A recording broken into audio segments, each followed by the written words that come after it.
So I was recently made aware that they made a sequel to one of my favorite animated movies, Megamind. If you haven't seen the movie, it is an incredible work of art. You've got Will Ferrell, Jonah Hill, Tina Fey doing the voice of some of these characters. The script is perfection, and the animation style is really unique for its time. Like a lot of the classic Disney movies, your Toy Stories, your Lion Kings, if you're an adult, you're gonna get just as much, if not more, out of the film. Now, I'm not gonna explain what happens in Megamind, one, because you should just go watch the film yourself, and there are tons of YouTubers that have done deep analysis on this movie. Otherwise, you could also watch the beginning of Megamind 2. The movie starts with a summary of what happened in the first film. However, it is so apparent Will Ferrell did not come back to voice Megamind, and it's definitely not written by the same people either. It feels like they literally asked an AI to give them a quick summary of Megamind and then had a dude do his best impression of Will Ferrell doing Megamind. Did that make sense? I set out to find my destiny. A city full of danger. Imagine my confusion watching this, just being like, oh,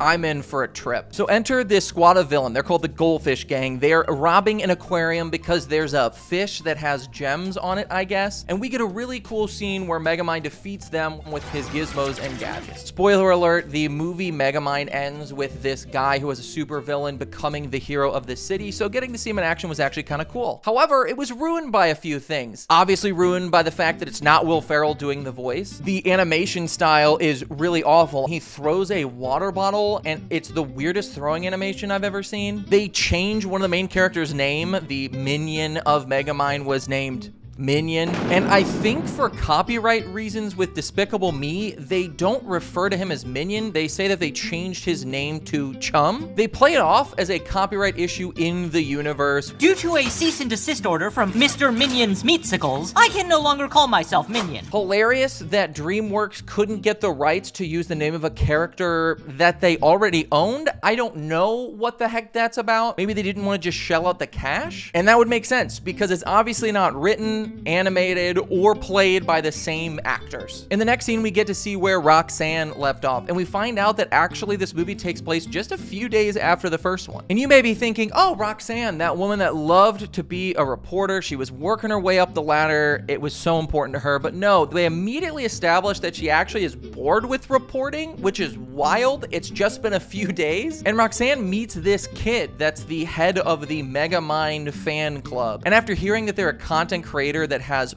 500,000 subscribers or something, she debates quitting her job and decides to pick up side hobbies. I'm streaming a show with 500,000 subscribers. I mean, that's not that cool.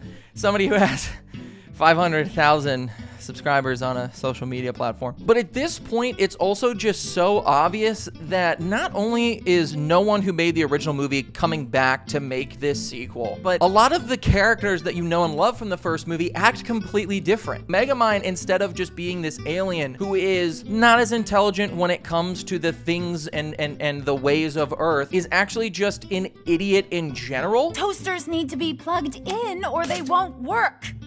He's also a huge pompous dickhead. He had arrogance in the first movie. He definitely had pride, but this movie dials those qualities up to 10. And it doesn't help that in this scene, it ends with, I guess, Megamind has treated Chum so badly that Chum just asked to be upgraded to a sidekick and Megamind fires him. We part now on friendly terms.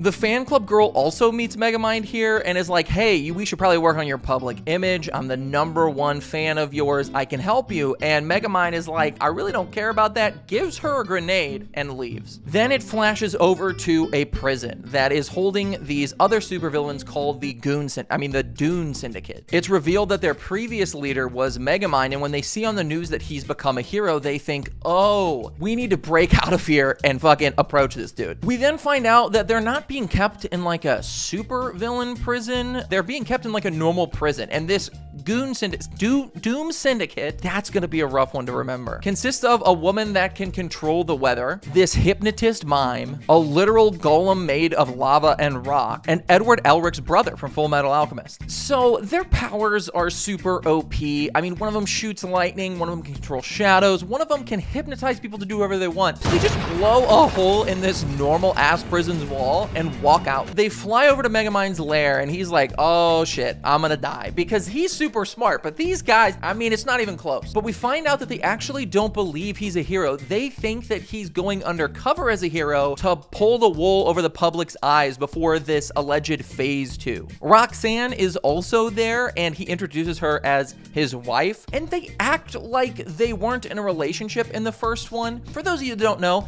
by the end of the movie, they're romantic, they're partners. In this one, they're not. It's just a complicated friendship. I don't even know if the people that made this sequel watched the first one, completely ignoring things that you could get from a Wikipedia summary. It's painful. Megamind decides that the only way he's going to be able to defeat the Syndicate is to pretend that they're right. But before we find out what phase 2, they go out in the city to just like have a destruction reunion. And I know the budget for this probably wasn't as good as the first one. I mean, it was a straight to Peacock film. But the city is just like entirely abandoned. There are no people. They rendered a city, dropped these character models in it, and we're just like, look, they're destroying the city. And the destruction isn't even really that crazy. I think they like blow up a sign. And of course, the fan club girl is following Megamind, and the sign almost falls on her, but he saves her without them seeing and is like, please leave. But she reveals she wants to be a crime fighter, just like him, to which, obviously, he's like, hey, I'm kind of undercover here. I don't got time for this. He leaves, and they end up at a bank. So the other villains are like, hey, Megamind, you're the most evil of all. Go rob this bank. We want to watch to see how it's done. When in reality, they are testing him a little bit. So he goes in. He's in a bit of a pickle. In comes the fan club girl. She saves the day. She convinces them to basically LARP a bank robbery, and they're like, this is a normal thing that happens. So the villains see him pointing a gun at all of them, and that's it. They just kind of leave. They don't leave with money. It's just kind of like, oh, he did it. Cool, let's go. The next scene then takes place at Megamind's lair, where the Syndicate is throwing a end to Metro City party. And other than being annoyed, Megamind is like, I guess this is what I have to do. Until the Goldfish Squad, or whatever they were called from the first scene, comes in. And they're like, everybody, he's a supervillain. Except before they can say that, Megamind has to stop them, so he distracts everybody by dancing. No, really, he just starts dancing and everybody's like, whoa! While everybody's distracted, he then dehydrates them and stores them away, and the problem is solved. The next day, we get to find out what phase 2 is. We find out that the plan for phase 2 is that they built a bunch of rockets under Metro City and they want to launch it into space. He could have just told them that too, but instead he physically shows them the rockets. I feel like a lot of this movie could have been avoided with any common sense, but when he doesn't want to launch the rockets, they obviously are like, okay, you've been lying to us, you're a hero, screw you. And rather than just kicking his ass right there, they're like, you have until the end of the day or we're gonna kill you and do phase 2. In the next scene, Megamind is realizing that he needs to ask for help but doesn't want to. They introduce in the middle of this theme that he doesn't want to work with a team. I mean, I guess it could be inferred since he was the leader of the Syndicate and then he wasn't. They never establish it. They very quickly establish it here and it feels totally out of place. So he goes to find Mr. Chum. He's met with the fact that Chum got a part-time job at this dingy diner and turned it into this reservation-only donut shop that is fully automated. He is doing very well for himself and his boss likes him. So Megamind is like, oh shit, I'm gonna go fight the Syndicate by myself. And you guessed it, a dude who is super smart and has gadgets that malfunction all the time is not able to defeat people with the literal power of gods. So they beat him up, he somehow escapes, and later that evening, Roxanne and the fan club girl, I don't know why they're hanging out, find Megamind because I guess the fan girl had a tracker on him. She's a stan, it's super creepy, but some of you have done that to BTS. Some of you have done that to Taylor Swift. I know if you're a Minecraft YouTube watcher, you've done this. They find him and he's like forlorn. He's like, oh, there's no one to protect the city. We're doomed. And they quickly fulfill the theme that they introduced just a couple of scenes prior. And they're like, no, we can beat them with the power of teamwork. And of course, Chum shows up because he must also have a tracker and is like, nah, I'll quit my job and work with you. So they go to this universe's version of Costco to get equipment equipment to defeat the Syndicate with. And we cut to the scene where the Syndicate is at the control room. They're ready to launch the rocket, and they do. But as they do, who turns up but Megamind and his team? They're gonna stop them with teamwork. So as the countdown goes down for this city rocket launch, they're fighting the villains with like tennis ball launchers or evading traps with plungers. And before Minion Chum is able to click the button that stops the launch, the city is launched into the air. It looks like everything is doomed. Oh, the Doom Syndicate. I get it now. But if you thought the city being destroyed would convey a level of stakes to you as the watcher, it won't. At no point do you feel like there are any stakes involved. The rest of the battle, which is like 20 minutes long, can be summarized as just they beat them with teamwork. Because it's like shots of Megamind fighting somebody and then one of his friends comes in to save the day. They're gonna stop the launch. They weren't able to, but then one of them helps, and they are. And as the city plummets to the ground, gravity just ceases to exist for some reason. Nobody's lifted into the air. There's like no destruction. Now that the villains are defeated, all is well, and for some reason, Roxanne beefs with the mayor who is there, and she just becomes the mayor in the next scene.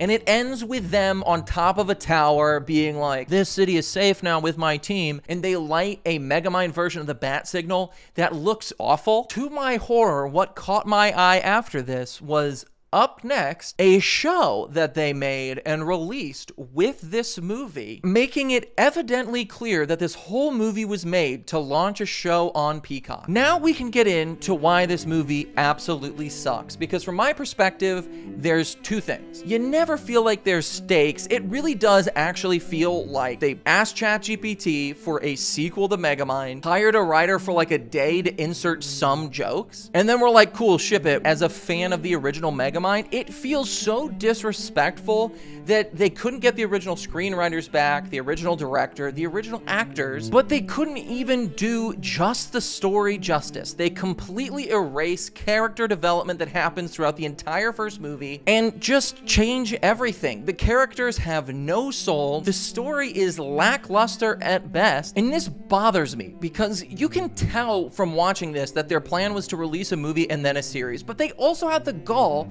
to make this series alongside it. I've seen like Disney make series based off of previous movies people like. I think they've done like a Hercules show, a Toy Story show. It's not unusual, but they always leave like the main story and that continuity very contained so that if they want to make a sequel in the future with the original creators, they absolutely can. It feels so disrespectful that instead of just making a series for kids that's not gonna have all of the production value, we're not gonna get the original people back. We just want to put colors and movement on screen that kids can look at. But it's really annoying when they take this and they completely cut off the ability for anybody to add to it in the future without accepting this hot pile of capitalist shit that was made purely to rope people in with the nostalgia from the first movie and get their kids to watch this series. And in all honesty, I think even a kid could point out that the story is stupid, they don't care about the characters, and the art style really is truly bad.